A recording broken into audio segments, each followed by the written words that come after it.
Norwich City are doing us proud at the moment.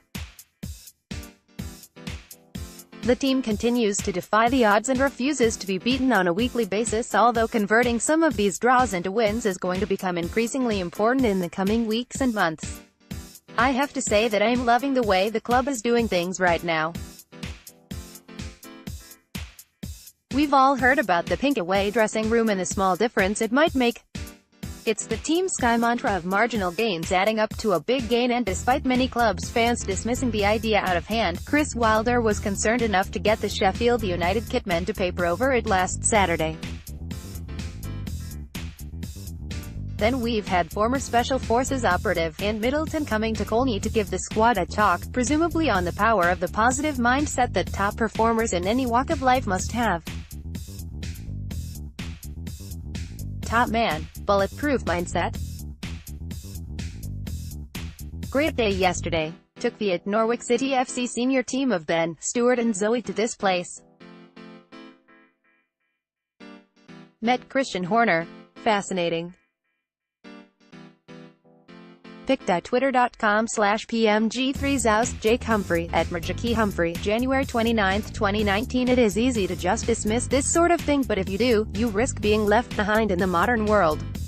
Remember at the start of last season when the Ipswich chief exec dismissed Norwich City's new way of doing things by sticking with Mick McCarthy, saying there can only be one captain of a ship. The sporting director at Norwich has shown that he is open to the latest ideas and techniques in all aspects of life and see what they can bring to Norwich City.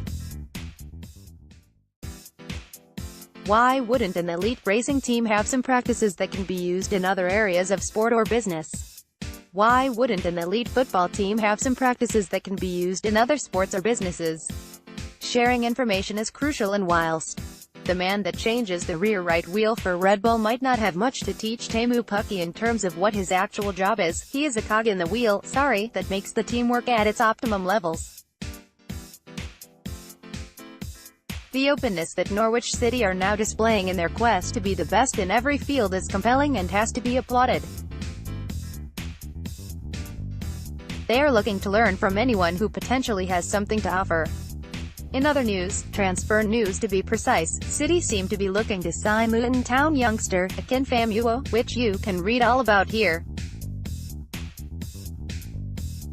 The transfer window is running out very quickly now, so if Stuart Webber is going to provide Daniel Farke with the winger that he mentioned he'd like when he spoke to the media after the Sheffield United game, then he must surely already have some balls in the air.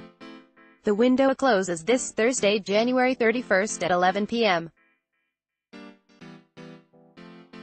Farke mentioned that if he could get a homegrown winger then he'd be even happier, while the name Jacob Murphy is being heavily linked with West Brom.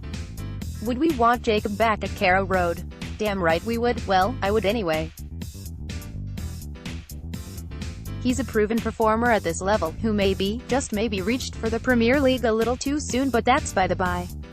He's a Norwich Academy lad, and it would mean that bit more to him than most other loan players. If he's available and crucially, affordable, then you'd imagine that City would be interested. We're at that time when perhaps making a big signing, while not overstretching ourselves, could make the difference.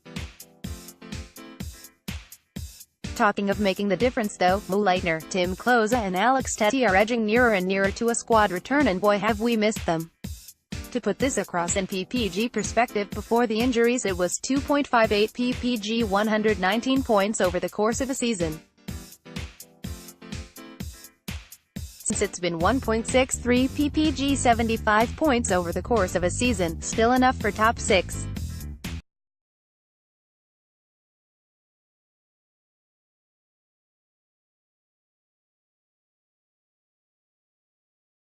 The loss of Alex Tettey doesn't help either, and although Tom Pryble has come in and played well too, I think Tettey would have been a big asset against the physicality of Sheffield United last time out. The good thing is that we have a fairly strong squad, especially with midfield options as we have seen of late, and that's before you consider the return of Kenny McLean as well.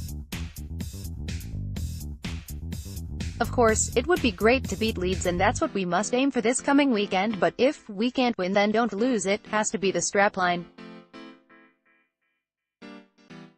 Much has been made of our easier run-in after the Leeds game, but we all know the championship can bite you hard at any given moment. So far, City have been consummate professionals whenever they have played. Keep that up and this automatic promotion tilt is very much on. Perhaps with Anne Middleton's positive mindset, not to mention Christian Horner's professionalism, the City hierarchy is equipping their staff handsomely for the final push. I'm keeping everything crossed. On the ball, City.